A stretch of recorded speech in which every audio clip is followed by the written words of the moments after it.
खाम्फा बरगारि मोना गान्दौला राजा बिसोरो औ बेयाव बाहांनो मानो बाव बाहां बाव बिहां जाया खाम्फाया दाख्लै दिपेन बर'आ मा पलिसि लाखो मा सिन्था खालामामोनथाय इपिएलजों जोंनि बिपिएफजों ज' जाना मोनो हाग्रामाबो मोजां मोननाय दे खालाम नोंसोर रायलाय मा पलिसिजों ज' खालामनो हायो रायलायनायसाय रायलायनो थिनबाय खाम्फा बरगारिखौ थिनहरबाय रबिराम नार्जारिखौ थिनहरबाय जोंनि रिहन दैमारिखौ थिनहरबाय दिपेन बर'जों रायलायबाय हाग्रामाया होनबाय दे लाबो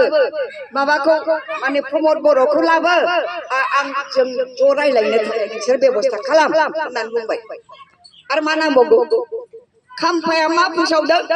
जाथिखौलायनो खौसे खालामनायाव गैयालायनो हाग्रामाया जेराव मेराव नायसै बियो थांनायनि आवगाय खोनाजोबगासिनो दंसै आङो खाम्फाखौ जेनबाय गावहा एमपिआव थाखाबो बाहाया फैसाबो बाहाया जोंखौसो सेस खालामनानै गालांदों दा हाग्रामा महिलारिखौ माने जोखारनानै थांदों बे मानो मा पलिसि लायामोन दिपेन बर'जों बिसोर ज' रायलायनाया खाम्फायालायनो सिब जानांगौ दिपेन बर'नि नेतृत्वआव रायलायनायाव खाम्फाया सिब जानांगौ खाम्फायासो सिब जानांगौनो हाग्रामाखौ मा खालामदों एमएलए खालामनांगौ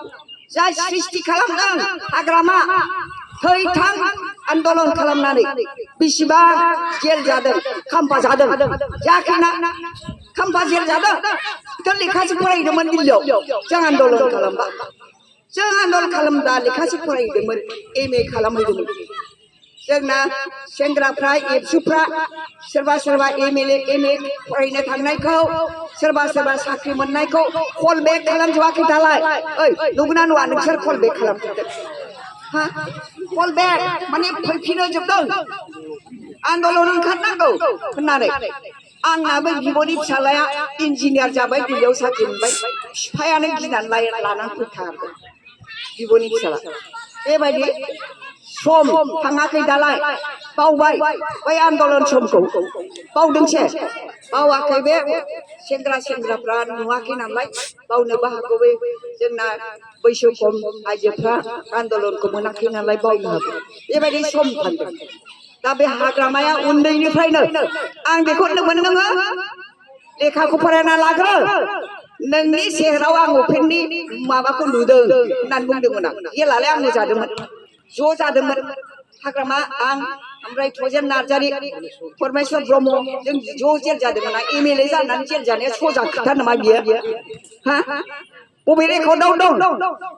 एमएलए जानानै जेल जादों आन्दलन खालामनानै हाउसआव एखेबारे आङो बाब्राब सिखादोंमोन एसेम्बलियाव दाथ' हनै माथो रावबो जेबोखौनो बुङा